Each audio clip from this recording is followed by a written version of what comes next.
about Greece? Is it the sun, the sea, and the sandy beaches, or is the European debt crisis? So most of you I talk with never actually mention the crisis.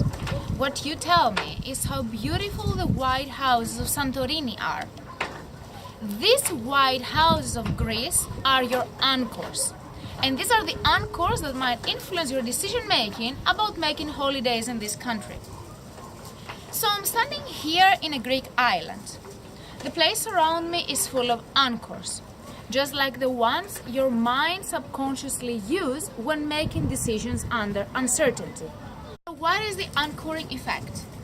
Cognitive psychologists Kahneman, Slovik, and Tversky came to disturb our quiet lives, telling us that we are not as rational as we think we are. Why? Because of these cognitive biases. One of these is anchoring. The anchoring effect is defined as the human tendency to rely too heavily on the first piece of information given.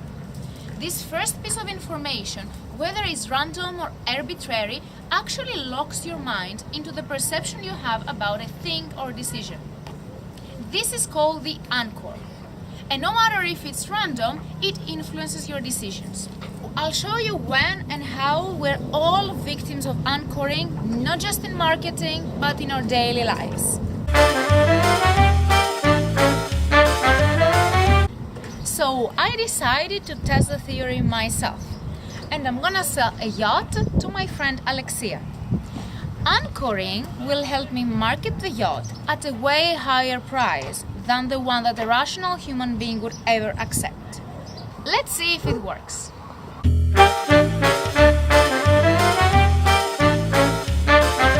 Nice to see you, Alexia. So nice having you here. Glad to see you, Emma. Thank you for showing me around.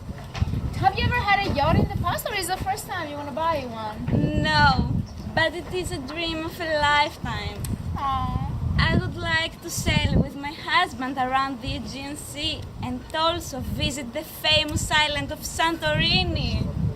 Look at this nice yacht. It was actually sold pretty recently for 120,000 euros, and it has the same age as ours. Very good price indeed. So here is our yacht, Alexia. I have to tell you that my grandpa used to take so much care of it.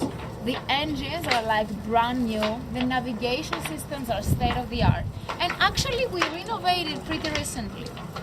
It's just that we're thinking of selling it now and making a new step after him passing away. So we think that a price actually of 100,000 euros would be pretty rational, right? You said 100,000? To be honest, our budget is lower. I totally understand, but by the way, I forgot to tell you that in the price we're gonna arrange, we're gonna give you for free the tender, which is a small boat on the boat you can use to go on the shore. Do you think we can agree at around 80,000?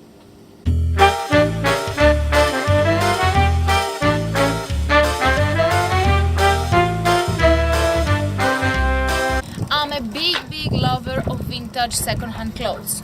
And I remember as a fresher, I went to the shop in Camden Town and I fell in love with the Charles Jourdan shoes of the 50s from Paris. And I was trying to find information to convince myself that yeah, actually I should definitely buy it, despite the fact that it was £100. So I had this self-confirming bias in my head. And up to the moment that the lady came to me and she was like, you know what, this Sunday we're selling it half price for 50. I had to look no further. I immediately bought it even if I didn't need it, and actually I never wore it again. Every Thursday the print edition comes to my doorstep. And every Thursday I think I'm gonna break up with my boyfriend because of this. Because he tells me, Emma, you simply don't need it, why do you buy it? You read it online. Well, I realized after reading all the stuff I read on anchoring. So what The Economist does, they have 3 types of subscription. And guess what? The print-only subscription is £120 and print and digital is £120 too. Why would they have the print-only at the same price as something bigger?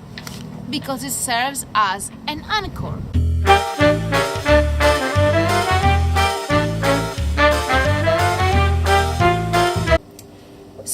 we have only talked about external anchors set to the consumer. But as consumers, we might also self-generate our own anchors. There is a very interesting paper talking about the concept of brand anchoring effect. So they investigate what happens in the case of brand alliances and sponsorships, or in general cases where two brands merge to produce a new product or service. The main claim is that the impression consumers have, meaning the anchor, about one of the brands, usually the most famous, is the one that will determine their perception about the joint venture.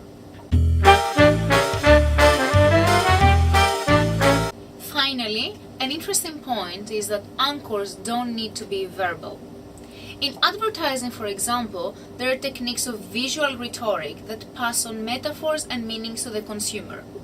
These metaphors and meanings might actually serve as a visual cue, a visual anchor that will elicit a certain consumer behavior to the consumer.